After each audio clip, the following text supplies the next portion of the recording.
chaque an la célébration de la Journée internationale des droits des femmes. La cérémonie se déroule en présence du ministre directeur de cabinet du président de la République et du ministre secrétaire général de la présidence. Accompagné de la première dame Marie-Khone Faye, le chef de l'État a salué chaleureusement les membres de l'amicale des femmes de la présidence de la République.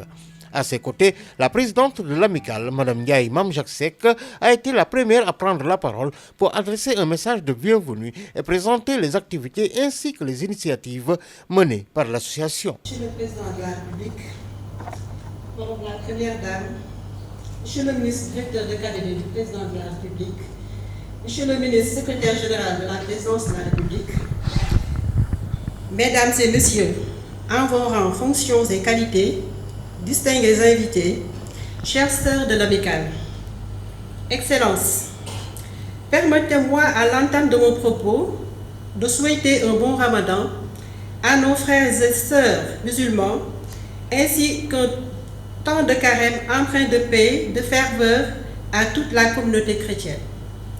En ce 8 mars, Journée internationale des droits des femmes, instituée par l'Organisation des Nations Unies, nous nous réunissons avec gravité, fierté et espérance pour célébrer les avancées accomplies, mais aussi pour rappeler le chemin qu'il nous reste à parcourir.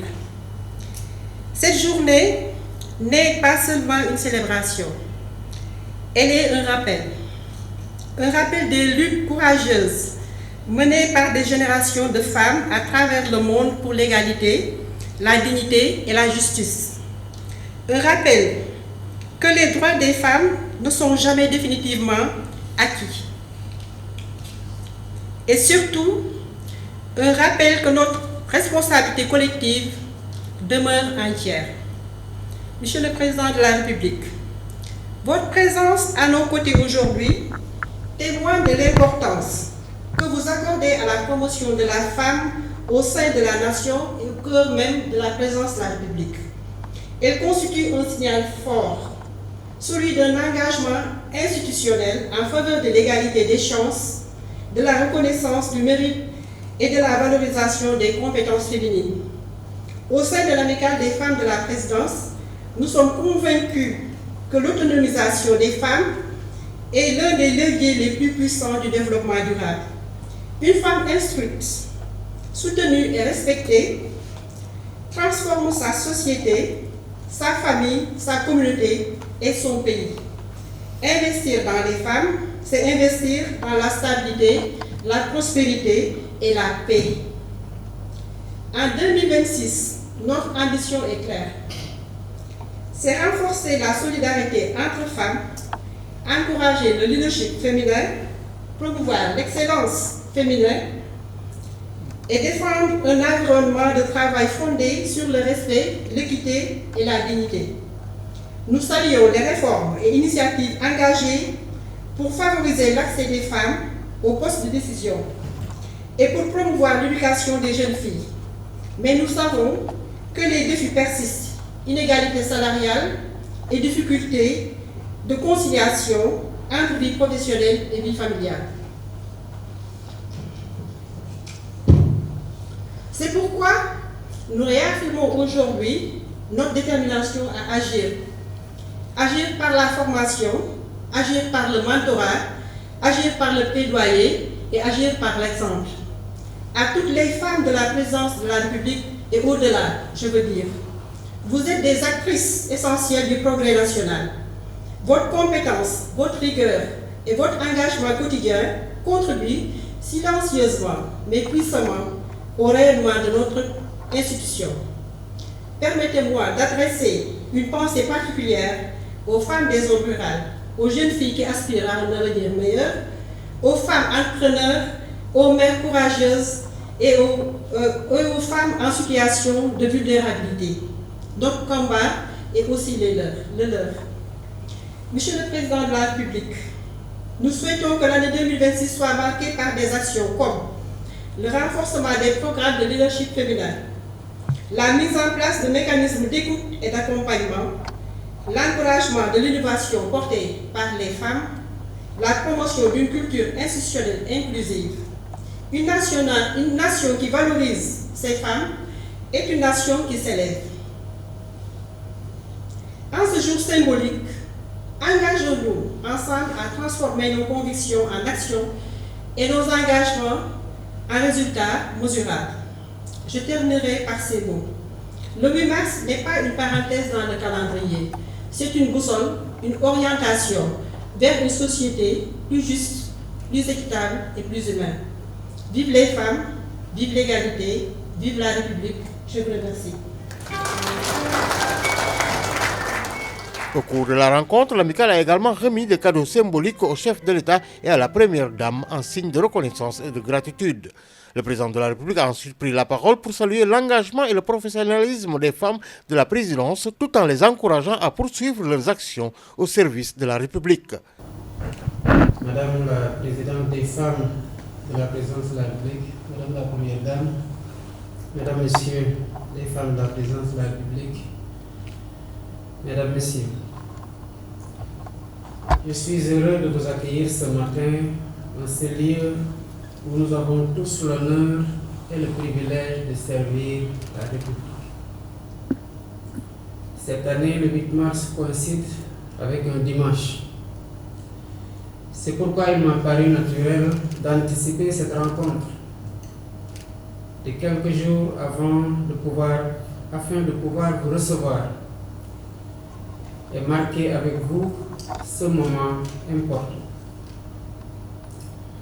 Comme le veut la tradition à la présidence de la République, la Journée internationale des droits des femmes est aussi l'occasion pour moi de s'adresser directement aux femmes qui travaillent dans cette maison et qui, par leur engagement quotidien, contribuent au fonctionnement de la plus haute institution de notre pays. La présidence de la République est un lieu chargé de symboles. Il incarne l'État, la continuité des institutions et la responsabilité de servir la nation. Mais au-delà de ce qu'il représente, il est d'abord un lieu de travail animé chaque jour par des femmes et des hommes qui accomplissent leur mission avec rigueur, avec sérieux, avec dévouement, avec loyauté. Et parmi celles et ceux qui font vivre cette institution, les femmes occupent une place essentielle. Mesdames, vous êtes présentes dans les bureaux, dans les services administratifs, dans les équipes techniques, dans l'organisation quotidienne de l'institution. Vous veillez à ce que les choses fonctionnent. Vous veillez à ce que les missions soient accomplies, que l'exigence du service public soit respectée.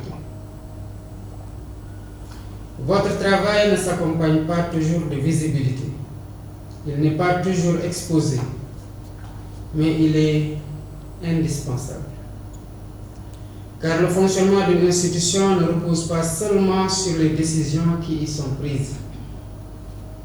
Il repose aussi sur la rigueur, la constance et la conscience professionnelle de celles et ceux qui, chaque jour, font leur part avec sérieux.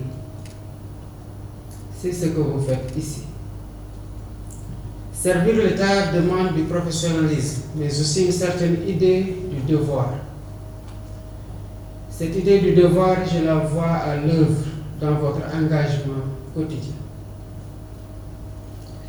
Mais je sais aussi qu'au-delà de vos responsabilités professionnelles, vous portez bien d'autres responsabilités.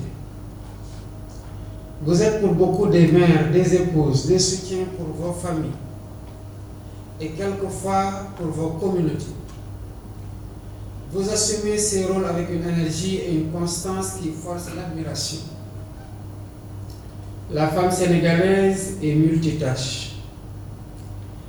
Elle a toujours su conjuguer ses responsabilités multiples avec courage et dignité. Vous le démontrez ici chaque jour. Dans notre histoire comme dans notre vie quotidienne, elle a souvent été une force tranquille, celle qui tient bon lorsque les circonstances deviennent difficiles, celle qui rassemble lorsque les équilibres vacillent, celle qui transmet lorsque les repères doivent être préservés. Notre pays doit beaucoup à ces femmes. Il leur doit une part essentielle de sa stabilité sociale, de sa vitalité économique, de son rayonnement international et de la transmission des valeurs qui fondent notre cohésion nationale.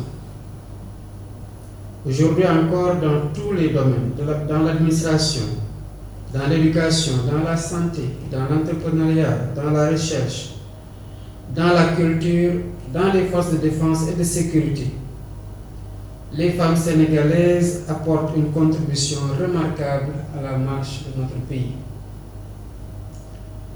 La présidence de la République ne fait pas exception. Elle est à l'image du Sénégal, vivante, exigeante et portée par l'engagement de celles qui la servent. Mesdames, le Sénégal s'est engagé dans une période importante de son histoire. Notre pays aspire à se transformer, à renforcer ses institutions, à bâtir une économie plus solide, à ouvrir davantage d'opportunités pour sa jeunesse et ses femmes. Un tel projet ne peut réussir que si toutes les forces de la nation y prennent pleinement part. Les femmes doivent y occuper toute leur place. Non pas par concession, mais parce que leur contribution est indispensable. Parce qu'aucune société ne peut progresser durablement en laissant de côté l'intelligence, l'énergie et le talent de la moitié de sa population. Je suis convaincu que les femmes sénégalaises continueront de jouer un rôle majeur dans cette dynamique. Mesdames, soyez assurées de l'attention particulière que je porte à vos conditions de travail et à vos doléances. En vous recevant aujourd'hui, je voulais simplement vous exprimer ma reconnaissance. Reconnaissance pour votre travail. Reconnaissance pour votre sens du devoir. Reconnaissance pour la contribution que vous apportez chaque jour au fonctionnement de l'État. Je vous souhaite, mesdames, une excellente célébration de la Journée internationale des droits de la femme et je formule le vœu que chacune d'entre vous poursuive son parcours avec confiance, avec ambition, avec la conviction que votre engagement participe pleinement à la construction de notre pays. Je vous remercie.